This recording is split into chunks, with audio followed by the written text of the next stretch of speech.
Selamat mendengarkan podcast ini.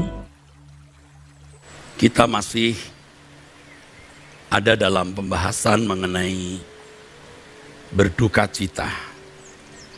Orang yang berduka cita akan dihibur. Kita harus melihat kalimat itu dari konteks Tuhan, dari konteks sudut pandang Tuhan. Tidak boleh kita isi dengan sudut pandang yang lain, saudaraku. Harus dari sudut pandang Tuhan. Penyimpangan pemberitaan suara kebenaran, maksud saya penyimpangan pemberitaan firman, itu disebabkan karena sering keluar dari konteks. Orang memberi isi, memaknai dengan isi dan makna yang berbeda, yang bertentangan dengan maksud ayat kalimat yang diucapkan oleh Tuhan. Saya ambil contoh misalnya ketika Tuhan Yesus berkata, "Aku datang untuk memberi hidup supaya mereka memiliki hidup itu dalam segala kelimpahan." Ya, Yohanes pasal 10. Itu konteksnya adalah ketika Tuhan bicara mengenai bahwa Ia gembala yang baik. Gembala yang baik menuntun domba-dombanya ke rumput yang hijau. Nah, di dalam ayat itu Tuhan tidak berbicara mengenai berkat jasmani, tetapi Tuhan berbicara mengenai kualitas hidup. Kalau domba yang baik itu bisa mendengar suara gembala. Ini keunikan domba. Dan Tuhan mention itu, Tuhan nyatakan itu di Yohanes pasal 10 tersebut, saudaraku. Sebenarnya secara tidak langsung apa yang dikatakan Tuhan ini hendak mengarahkan mengenai kualitas domba yang tidak dimiliki hewan lain. Dan sekaligus kualitas dari gembala yang baik yang dikenal domba-dombanya. Jadi mengenai kelimpahan yang dimaksud Yohanes pasal 10 itu kelimpahan rohani, di mana seorang Kristen yang benar itu bisa membedakan suara gembalanya dan suara yang bukan dari gembalanya. Dan orang percaya atau orang Kristen yang bisa mengenali suara gembalanya, itu orang-orang Kristen yang bisa sepikiran dan seperasaan dengan gembalanya.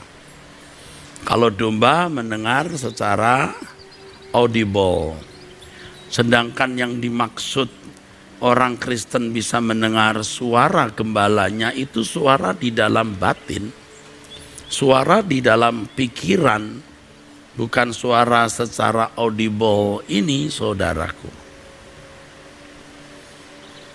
Nah, saudara, jadi kelimpahan ini harus diartikan secara rohani. Kalau orang Kristen bisa mendengar suara gembalanya, artinya orang Kristen itu atau orang percaya itu sepikiran dan seperasaan dengan Tuhan.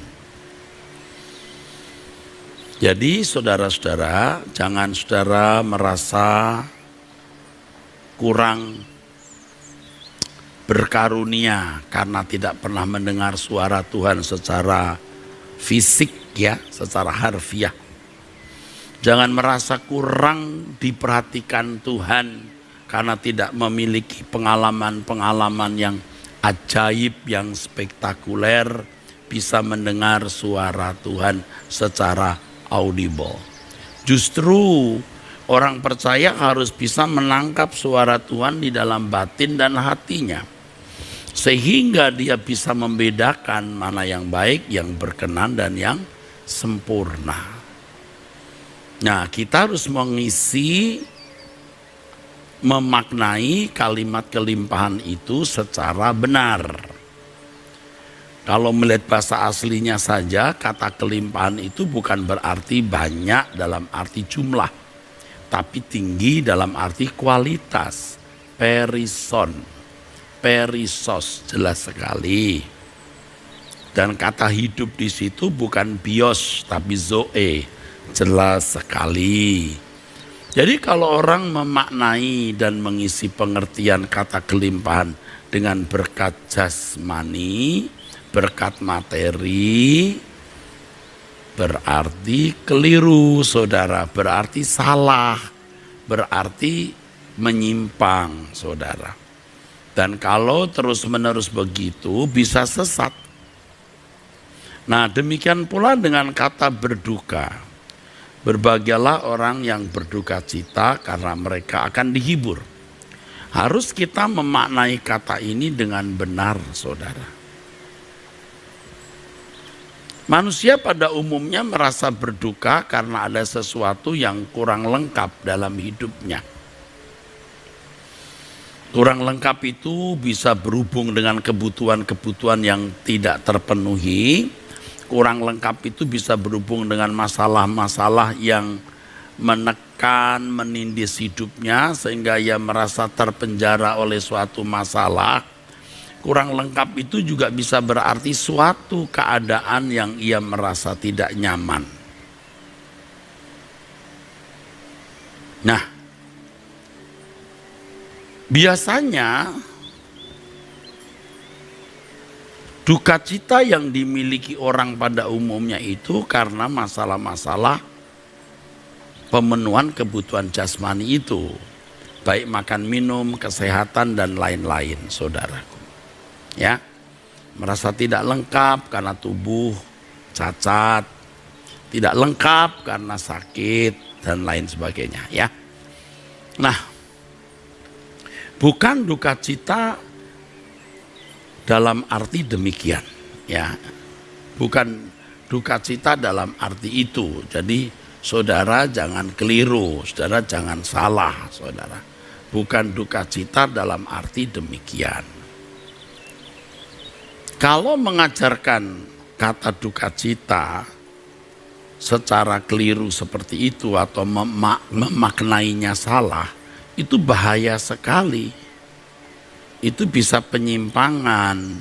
Dan kalau penyimpangan terus-menerus bisa penyesatan. Nah, kita melihat hari ini gereja pada umumnya ya, atau sebagian gereja ya saudara,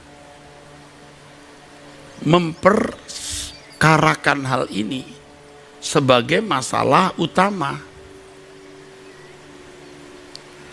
Main problem dijadikan sebagai problem utama. Major problem. Problem utama.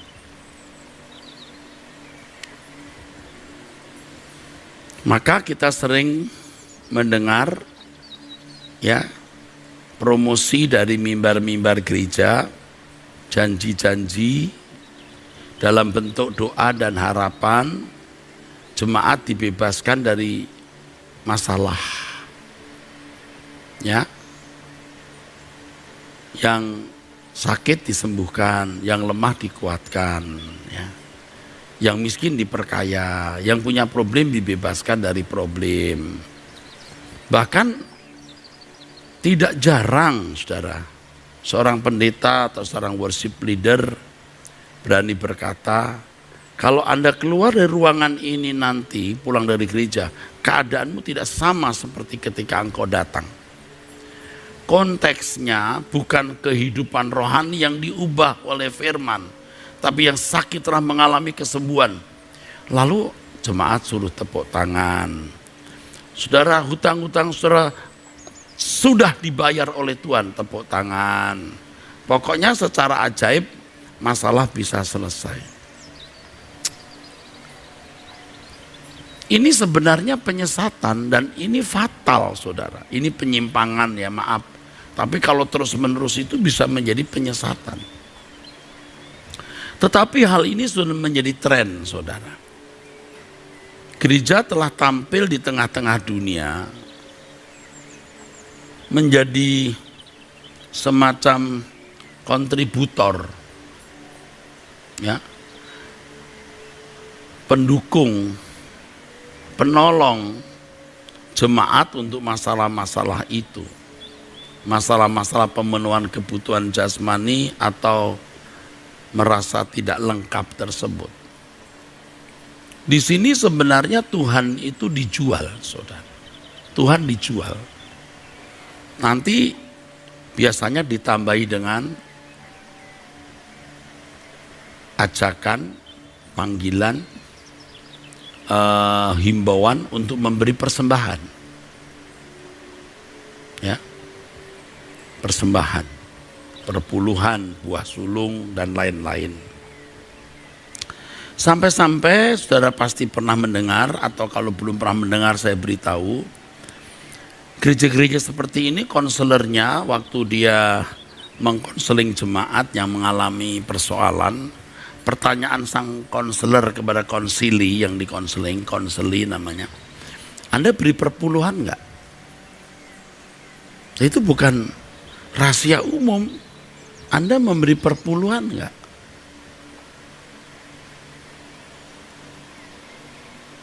Jadi masalah ini ada karena Anda tidak memberi perpuluhan. Kenapa Anda jadi miskin? Karena Anda tidak memberi perpuluhan. Perpuluhan itu katanya ya, dan itu sudah beberapa kali kita dengar. Perpuluhan itu portal. Jadi kalau Anda nggak memberi perpuluhan itu ditutup itu portalnya. Tidak memberi perpuluhan nanti belalang pelahap.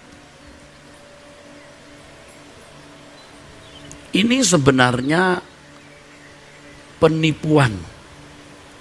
Saya setuju ayat itu untuk orang-orang Israel yang memang orientasi hidup mereka pada pemenuhan kebutuhan jasmani. Mereka tidak taat, tidak dengar-dengaran, diportal oleh Tuhan. Ya, gagal panen, kalah dalam perang, datang wabah, pandemi dan lain-lain. Betul itu. Tetapi umat perjanjian baru itu beda, suasananya sudah beda. Fokus umat perjanjian baru itu adalah perkara-perkara rohani. Jadi Tuhan Yesus berkata, perkataanku ini roh dan kehidupan. Kerajaan Allah bukan soal makan dan minum, tetapi kebenaran, damai sejahtera, dan sukacita oleh Roh Kudus.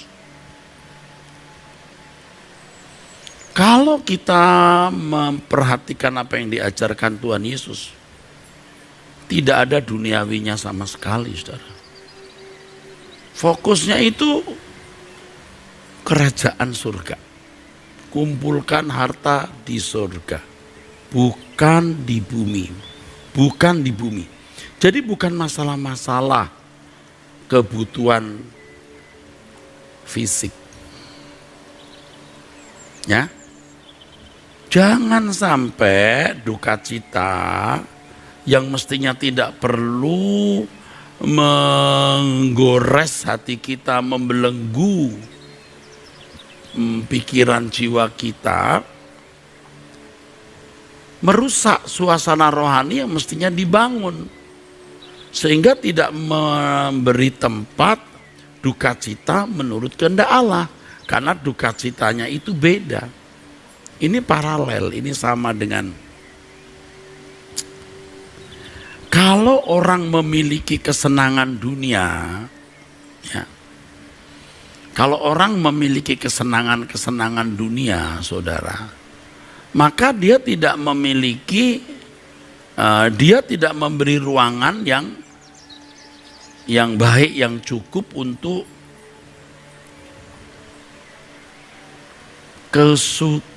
sukacita dalam Tuhan. Terang tidak bisa bercampur dengan gelap. Nah, ajaran atau pendidikan rohani yang mengarahkan bahwa kurang lengkapnya hidup karena masalah-masalah pemenuhan kebutuhan jasmani itu adalah persoalan major, adalah persoalan utama yang Tuhan mau selesaikan. Tuhan mau tunjukkan kasih-Nya itu dengan memberi pertolongan supaya anakmu lulus sekolah, supaya kamu sukses dalam karir, supaya jemaat sehat-sehat, tidak punya masalah, supaya punya rumah pribadi, supaya naik pangkat dengan mudah. Saudara, hal-hal ini telah mengarahkan jemaat pada fokus keduniawian, saudara. Ya, terang tidak bisa bercampur dengan gelap. Kalau kesenangan dunia menguasai hati, maka sukacita di dalam Tuhan tidak bisa menguasai hati kita. Nah, orang itu mau diajar begini, bolehlah kita memiliki kesenangan-kesenangan di dunia, ya namanya kita kan manusia. Ya, bolehlah, ya kan, kita masih hidup di dunia, punya kesenangan apa gitu. Tapi juga punya sukacita dalam Tuhan. Dulu saya pikir itu bisa. Dan saya sebenarnya menjalani hidup dengan konsep ini, saudara. Dan juga secara tidak langsung mengajarkan ini kepada jemaat. Lalu ya seperti pada umumnya sebagai pendeta kita mengajari jemaat untuk berdoa, untuk minta pertolongan Tuhan untuk hal-hal pemenuhan kebutuhan jasmani itu. Akhirnya saudara, kita tidak membuat jemaat jadi rohani. Saya mengerti kalau orang Kristen itu Kristen baru. Oke? Orang Kristen baru ya saudara. Dia bisa menikmati seakan-akan dua sukacita itu, bisa. Sementara dia diberkati Tuhan, oh dia sukacita, Tuhan ajaib ya. Pabrik yang mau bangkrut tidak jadi bangkrut ya. Ya hutang yang tidak bisa terbayarkan sekarang terbayarkan. Wah, terus mengenal Tuhan juga, wah sukacita surgawi. Dia bisa menikmati dua-duanya itu. Nah, pada awal-awal Kristen, awal-awal kita menjadi Kristen, hal begitu masih ditoleransi oleh Tuhan. Iya, bersyukur semua anak-anaknya sukses, wah happy. Saya tidak katakan kita tidak happy loh kalau punya anak-anak sukses. Tetapi happy kita landasannya adalah anak-anakku bisa menjadi lebih efektif melayani Tuhan. Anak-anakku tidak terhilang di dalam kehidupan orang-orang berdosa. Anak-anakku memiliki bekal untuk mengabdi kepada Tuhan. Bukan aku sukses anak-anakku, aku senang anak-anakku sukses, cari pekerjaan gampang, nanti punya posisi yang baik, lalu menjadi kebanggaan orang tua. Nah ini yang normal. Ya tapi ini dimaklumi kalau orang itu orang Kristen baru. Tetapi kalau kita sudah makin dewasa, saudaraku, kita sudah tidak boleh memiliki hal demikian. Kesenangan kita hanya Tuhan, sukacita kita hanya Tuhan. Kita menjadi sukacita kalau anak-anak kita bisa sukses dalam studi karirnya dan itu nanti dipersembahkan bagi Tuhan. Itu sukacita kita. Anak-anak walaupun sukses di luar negeri, dapat citizenship, ya, kewargaan negara, lalu dapat pekerjaan dengan gaji besar. Tapi kalau terhilang untuk apa? Dulu saya juga ikut bangga kalau jemaat bisa punya anak sukses di luar negeri, dapat citizenship, lalu dapat pekerjaan, waduh gajinya bisa ratusan juta, bisa 100 juta lebih. Dan itu memang untuk orang-orang yang punya posisi itu biasa, saudara. Udah bisa kredit rumah sendiri, kita ikut bangga, saudara. Tapi kalau di sana terhilang untuk apa? Dalam suasana kekafiran dunia barat, untuk apa? Kita tidak senang mestinya. Nah, senang kita salah itu. Senang kita salah di situ. Nah, dibangun sukacita yang salah di tengah-tengah jemaat. Kalau dibangun sukacita yang salah, maka juga terbangun dukacita yang salah. Seakan-akan belum punya jodoh itu problem. Seakan-akan belum punya anak, mandul itu problem, perlu mujizat yang mandul jadi punya anak lalu bangga. Wah, dulu ini mandul loh, si A itu didoakan pemerintah saya bisa punya anak loh. Alkitab berkata berbahagialah orang mandul gimana? Bukan berbahagialah orang yang mandul lalu punya anak. Oh, kok nggak baca Alkitab? Kok nggak ngerti? No, saya teruskan lagi ya. Apa yang disampaikan Tuhan Yesus itu rohani. Maka dibahasakan oleh Rasul Paulus dengan bahasa-bahasa yang mungkin lebih manusiawi, maksud saya lebih bisa dimengerti oleh manusia pada manusia ya, atau orang percaya yang menerima surat Paulus, asal dan makanan pakaian cukup.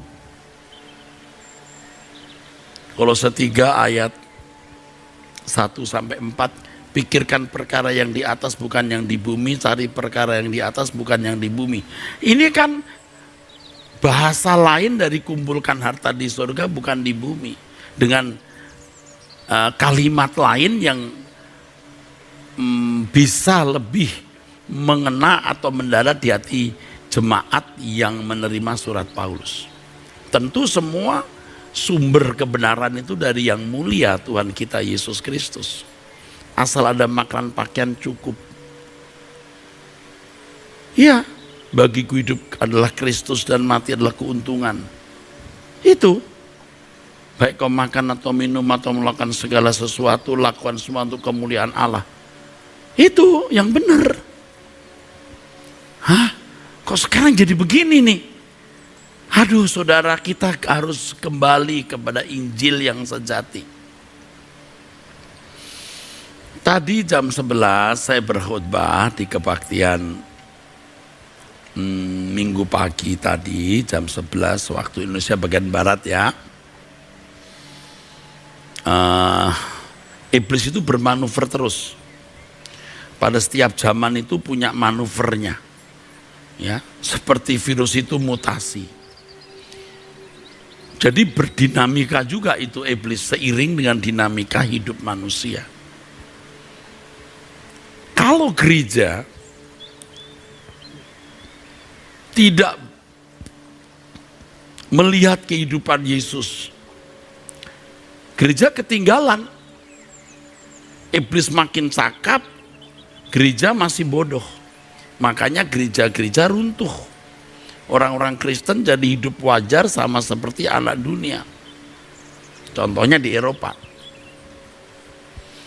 Lalu hanya satu vaksinnya, saya katakan, apa? Serupa dengan Yesus. Dah, itu saja. Itu memang dari dulu begitu. Serupa dengan Yesus. Nanti akan saya jelaskan lagi ya, minggu depan saya jelaskan lagi hal ini. Hanya satu vaksinnya serupa dengan Yesus.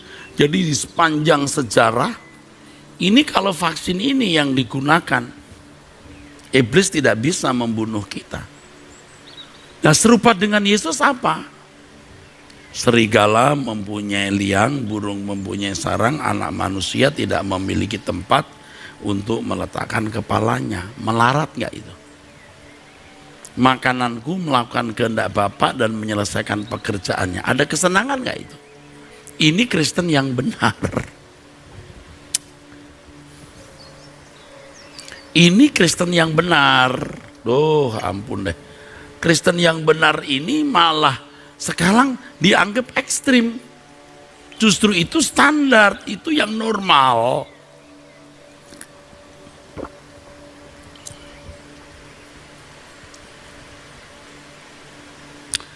Jadi kalau hidup kekristenan saudara wajar-wajar seperti orang lain yang beragama, Anda sudah bukan Kristen sebenarnya.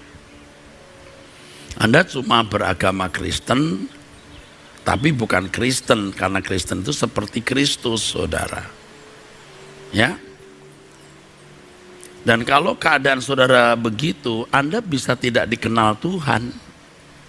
Tapi para teolog telah membuat formula-formula kalimat, doktrin, sistematika, dogmatika yang seakan-akan bisa memberikan solusi. Jadi dijawab dengan deskripsi itu, kalimat-kalimat teologi itu. Oh, pembenaran artinya begini, keselamatan itu begini. Nggak salah kalau itu benar-benar sesuai Alkitab loh ya. Tapi yang penting hidupmu seperti Yesus enggak?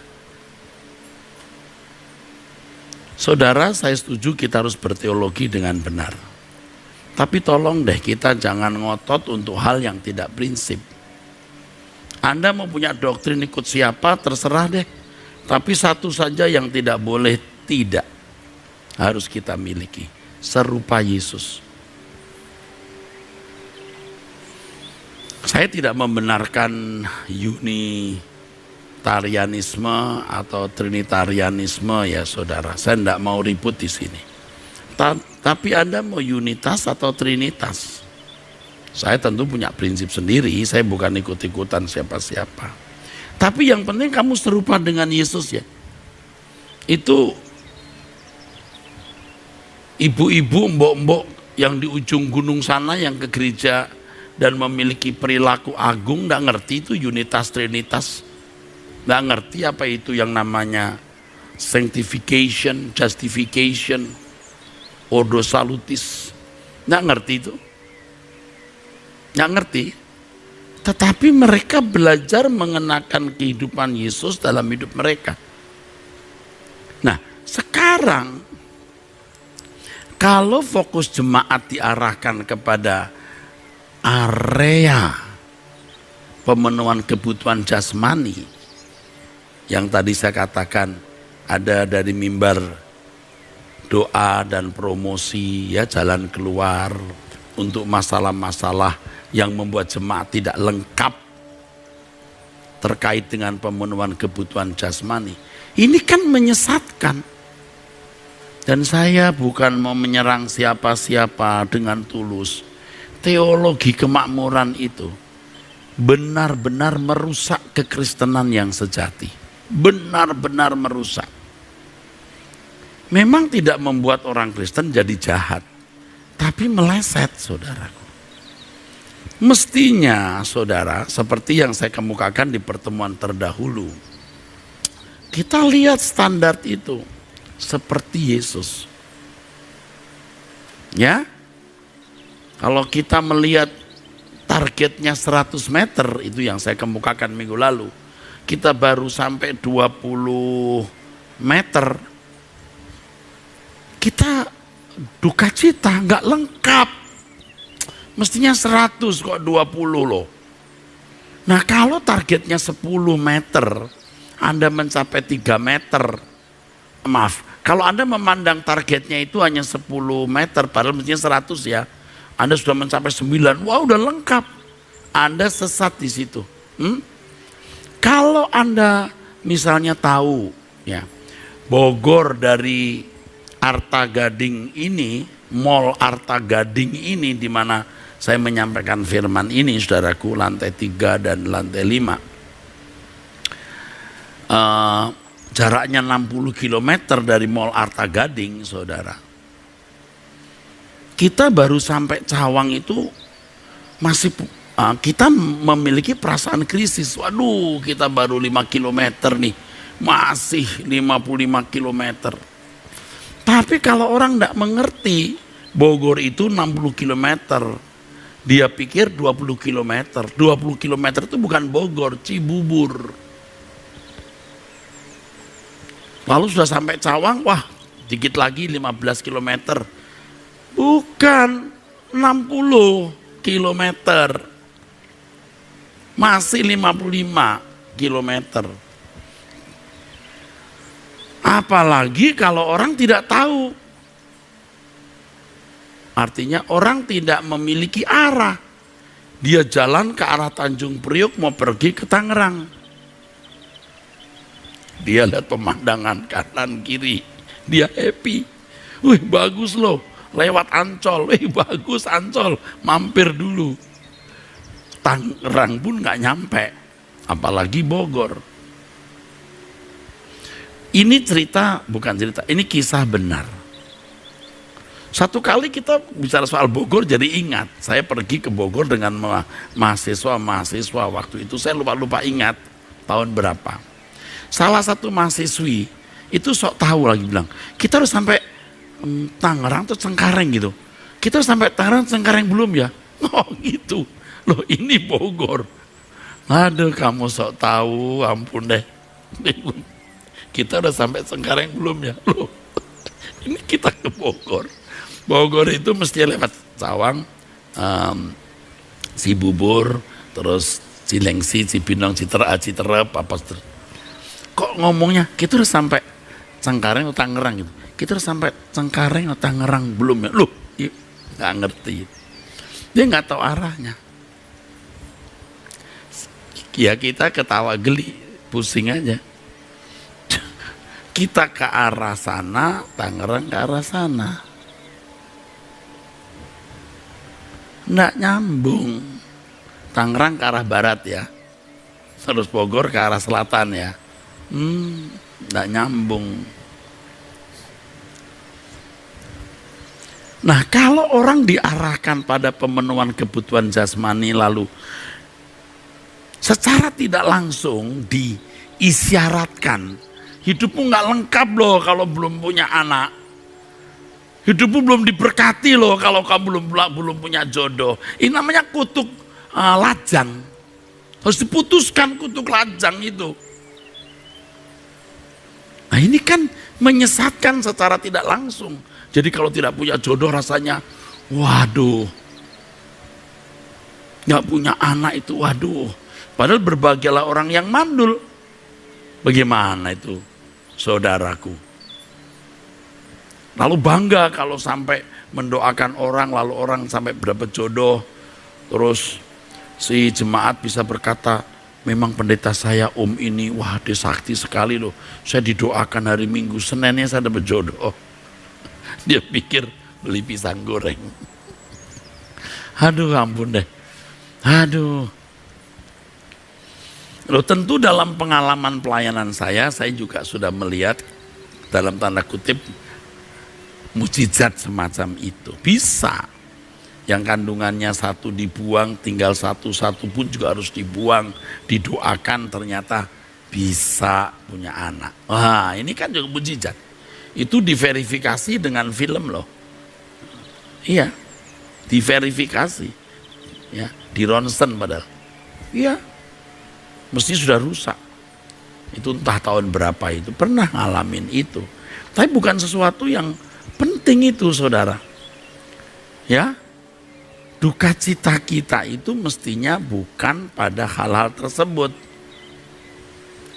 Tapi kalau bicara begini kepada jemaat yang masih duniawi, waduh, kita dianggap pendeta yang kejam, tega dan bengis. Ini jemaat pengen punya jodoh kok pendeta bilang, tenang ses, nggak punya jodoh tenang. Lo suruh tenang. Nggak punya rumah, udah nggak apa-apa, nggak punya rumah bu. Kita ada rumah di langit baru, bumi baru. Buset, ya semua orang udah tahu lah Pak, kita di surga punya rumah. Tahu atau percaya sungguh? Ya kan saudaraku? Kalau saudara bertumbuh terus dalam Tuhan, seperti yang juga saya kemukakan beberapa waktu belakangan ini, aduh saudara, kita akan tinggal di satu rumah. Anda tidak punya rumah hari ini, Anda berpikir aku punya rumah di surga. Ya, Hari ini Anda tertindas, nggak lama lagi Anda akan merdeka dan masuk istana Bapa di surga. Asal kita hidup tidak bercacat dan tidak bercela. Ya. Jadi gereja bukan tempat orang seperti praktek klinik, praktek perdukunan. Pendetanya jadi seperti dukun, Tuhannya seperti setannya. Saya nggak mengatakan Tuhan itu setan loh, jangan nanti potong khotbahin. Dukun itu kan memang begitu. Prakteknya begitu, orang datang, masalahnya apa? Ya kan? Masalahnya apa? Mbah, saya udah usia 40 tahun, Mbah. Siapa namamu? Nama saya Nini, Mbah. Nini, misalnya, maaf ya ini banyak nama Nini.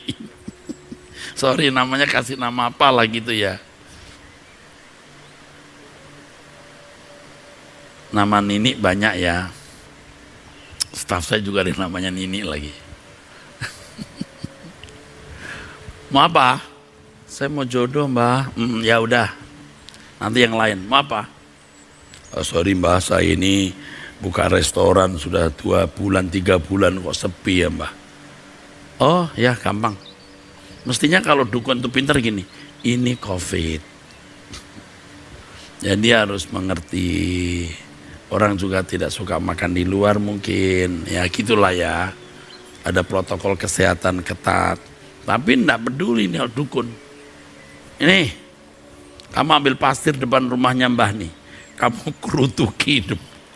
Kamu lempar itu pasir depan restoran kamu. Yang lain datang, ada apa kamu? Mbah, saya itu punya masalah, suami saya itu dibawa kuntilanak. Maksudnya? Dibawa perempuan lain. Oh, saya beri aji pengasihan. Begitu suamimu nanti pulang lihat muka kamu, kasihan deh lo. Jadi suamimu kasihan sama kamu. Ya, begitu. Jadi dia akan kembali ke kamu, ya. Kalau ketemu sama pelakor dia berkata, gua gak kasihan sama lu lagi nih. Karena kesaktian si dukun. Semua masalah-masalah duniawi. Nah, sekarang gereja pakai Tuhan, apa masalahmu? Ayo, yang sakit disembuhkan, yang lemah dikuatkan. Ayo, lemah apa yang gak jelas. Ayo, masalahmu apa? Bawa sini. Tidak mustahil bagi Tuhan. Yang miskin diperkaya. Yang lemah dikuatkan. Kutuk-kutuk dihancurkan. Kutuk apa saja. Kutuk lajang tadi ada. Kutuk kemiskinan. Kutuk gagal karir. Kutuk apa pokoknya. Kutuk gak punya rumah. Dan macam-macam. Tapi kalau di Suara Kebenaran Truth ID, Anda nggak ditanya itu. Anda ditanya begini, sudah berkemas-kemas belum? Ini masalahnya ini. Anda bingung lah Pak, kita lagi sibuk ngadepin COVID, ngadepin masalah macam-macam. Bapak tanya berkemas-kemas, maksudnya apa? Ya maksudnya, ini COVID, kamu bisa kapan saja mati. Iyalah Pak, tapi ini masalah. Ya masalah dihadapi lah. Orang non-Kristen sana juga punya masalah kok. Orang tidak bertuhan pun juga punya masalah. Sama seperti kita ngadepin COVID. Hadapi saja dengan tanggung jawab. Mereka bisa akses hidup, kita juga bisa. Nah kalau di sini apa masalahnya? Perkarakan dirimu, kemana engkau pulang? Pak Pendeta, kita sedang dalam masalah Pak Pendeta. Pak Pendeta Erastus, tolong deh pengertian. Kita ini sedang dalam masalah. Saya jawab gini, Pak, Bu, saya juga tahu Bu karena saya baca koran, saya lihat televisi, dan saya juga punya masalah Bu. Dengan adanya COVID kan gak ada jemaat yang datang seorang pun gak boleh. Jadi sejak PSBB awal sampai hari ini itu tidak pernah ada kebaktian. Jadi kalau ada orang katanya namanya Nona memberitahu kepada wartawan gitu, katanya ada klaster COVID di sini. Ada jemaat yang bernama Nona. Kita enggak pernah ada kebaktian. Itu Nona apa? Nano atau Nona? No, enggak pernah ada kebaktian kok. Dia tahu ada klaster itu dari siapa? Ada kan pernah gitu ya, namanya Nona. Yang katanya dia mengetahui ada klaster di sini. Enggak ada begitu. Nah, kita nggak pernah ada kebaktian. Ini masalah loh. Sekolah teologi, sekolah tinggi teologi ekumene juga tidak kuliah, semua online. Masalah. Belum masalah yang lain. Ada masalah lain, Pak. Jemaat itu punya masalah banyak. Kita punya krisis center ya terus melayani semua. Ikut bermasalah kita. Saya tahu kita punya masalah. Hadapi saja. Jangan kita anggap, wah berat. Yang berat itu hidup suci. Yang berat itu bagaimana kita menyenangkan hati Tuhan. Yang berat itu bagaimana kita makin seperti Yesus. Itu yang berat. Jika itu belum kita capai, kita duka cita itu. Masih kita temukan monster-monster di dalam diri kita. Ini yang menyusahkan kita, Tuhan. Kenapa aku belum menyukakan hatimu secara patut, Tuhan? Nah, yang begini baru dihibur. Nah, kalau gara-gara tidak punya jodoh lalu susah, mau dihibur. Hiburannya apa? Dapat jodoh. Itu nanti orientasinya dunia ini, bukan perkara-perkara yang di atas. Makanya ya saudara, ayat firman Tuhan yang mengatakan, datanglah kepadaku yang letih lesu dan beban berat, aku beri kelegaan. Kelegaan itu bukan masalah itu sendiri yang masalah fana, masalah umum yang mendapat jalan keluar. Bukan, kelegaan itu perhentian. Ketika seseorang tidak lagi mengingini apapun, yang dia ingini hanya bagaimana aku bisa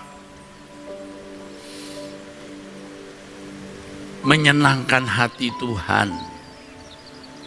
Aku tidak punya kesenangan, kesenanganku Tuhan dan kerajaannya. Saya bicara terus ini kepada saudara dan kepada diri saya sendiri. Ya terus saya akan bicara terus ini.